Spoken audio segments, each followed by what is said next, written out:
This is not breaking news. This is not a scandal. This is not about one person. This is about something quieter and far more dangerous.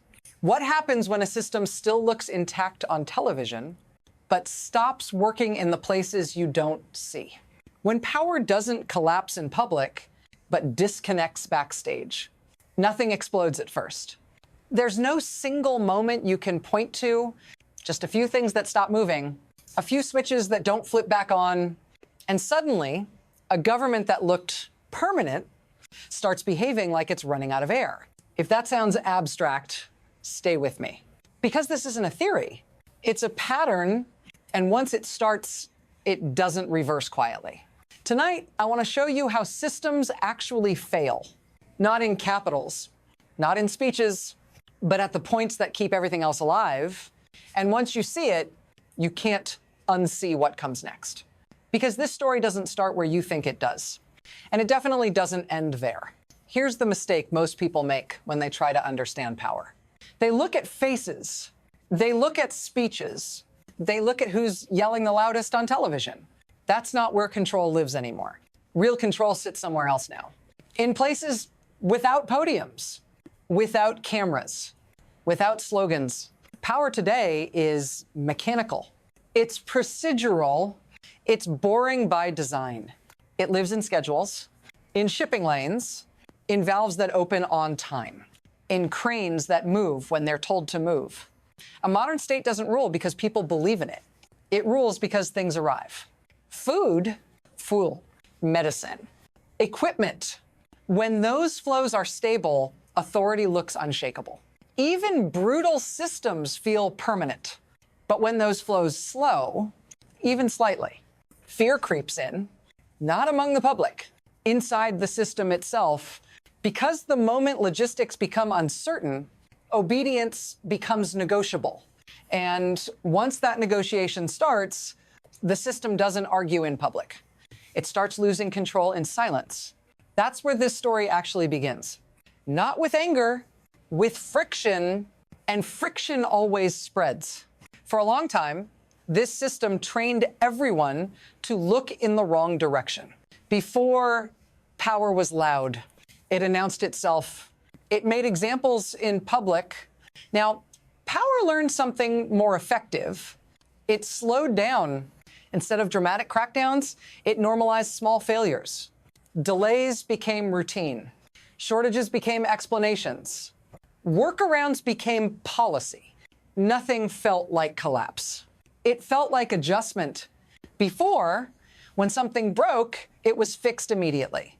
Now, it's postponed, managed, reclassified as temporary. And that shift matters because the most dangerous change in any system is the one people learn to live with. When waiting becomes normal, when dysfunction becomes familiar, pressure doesn't disappear. It migrates. It settles into places that don't make headlines, into infrastructure, into supply chains, into the people who actually operate them. And those people notice something early. They see that the system no longer protects itself evenly, that some parts are sacred, others expendable. That realization doesn't cause noise at first. It causes calculation. And calculation is where quiet systems begin to turn. Because once enough people stop reacting and start deciding, the timeline accelerates. And it never announces when it does. Then something happened that the system was never designed to absorb. Not a speech, not a vote, not a riot in a Capitol Square. Work stopped. In a place that doesn't protest for symbolism, in a place that exists to move things, not ideas. A port, not just any port. The kind that quietly handles most of what a country touches from the outside world. Containers, customs gates, timetables that don't tolerate emotion. And suddenly, those timetables broke. Images began to circulate. Cranes standing still. Ships waiting offshore with nowhere to go. Workers no longer asking for concessions, but refusing to move at all. Security forces didn't surge forward. They pulled back. Some disappeared into the crowd. This wasn't chaos. It was control changing hands without an announcement. If you're still thinking this is about protest, pause here. Because this wasn't a message, it was an interruption. And interruptions in systems like this don't stay contained. They propagate. What happened next didn't begin with shouting, it began with arithmetic. And that's where things start to get dangerous. Here's the part most coverage misses. A system like this doesn't collapse because people oppose it. It collapses because the math stops working. Ports aren't symbolic assets, they're multipliers. Every container that doesn't move isn't just delayed goods, it's delayed revenue, delayed supply, delayed loyalty. When a crane stops, nothing dramatic happens on screen. But inside the system, alarms start ringing quietly because imports don't just feed civilians. They feed maintenance, they feed spare parts. They feed the infrastructure that keeps force operational. And when that flow breaks, the damage doesn't hit evenly. The top still eats, the center still orders, but the edges absorb the shock. That's how systems choose who matters. Those who benefit keep getting paid. Those who absorb the damage are told to wait, to sacrifice, to endure. And eventually, the people at the choke points realize something the system hoped they wouldn't. They're not replaceable. Not quickly, not quietly. So they stop asking. They stop negotiating. They don't storm offices. They just stop turning the wheel. And once that happens, the system can't punish everyone at once, which forces a choice. And every choice makes the next crisis arrive faster. Then the pressure jumped. Not outward, inward. Another sector slowed, then stopped. Not in protest, in refusal. This one doesn't wait. It doesn't store patience. It moves, or everything else freezes. Energy, production lines halted, valves closed, output interrupted at the source. This wasn't a strike you negotiate with speeches. It was physical, mechanical, immediate, revenue paused, cash flow tightened, and suddenly the system's strongest arm had to ask an unthinkable question. What happens if the money doesn't come back? Because loyalty is expensive. Force runs on fuel. Silence costs overtime.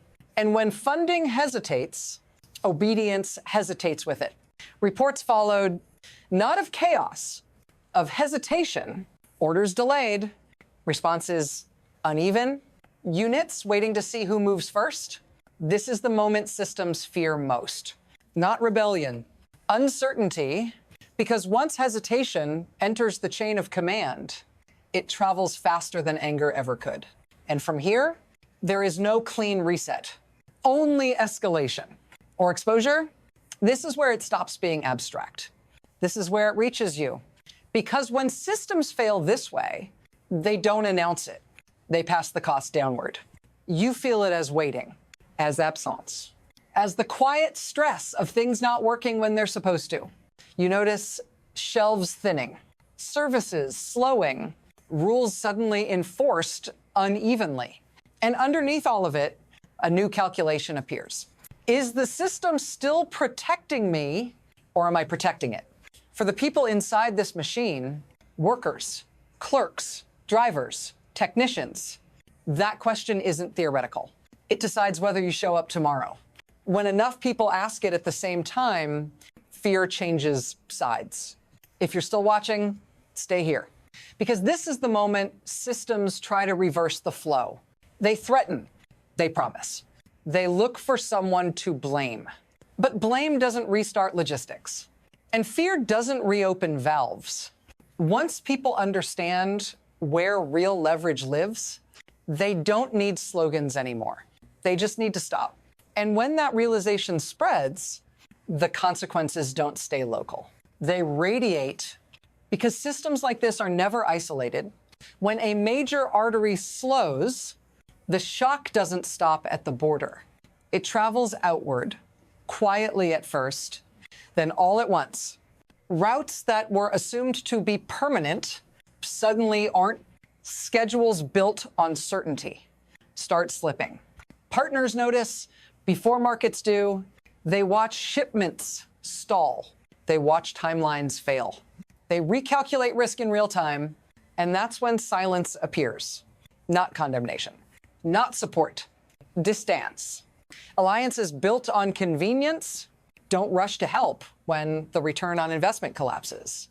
They wait, they hedge, they protect themselves first. What looked like a solid block turns out to be load-bearing only under ideal conditions. Once uncertainty enters, everyone starts asking the same question without saying it out loud. Is this still worth backing? And when enough external players hesitate at once, pressure compounds internally because the system wasn't just holding itself together. It was being held. Remove that assumption, and the structure doesn't fall immediately. It sways. And sway is a warning, because what happens next is no longer under local control. From here, the future doesn't move in a straight line. It branch. There are three paths a system like this can take. The first is adjustment, partial reopening, selective repair, enough flow restored to buy time. Not stability, time. The second is erosion, nothing dramatic, just continued leakage. More delays, more exceptions, authority thinning out at the edges while pretending to hold at the center, a state that still exists, but no longer fully functions. And then there's rupture. That's when multiple choke points fail at once.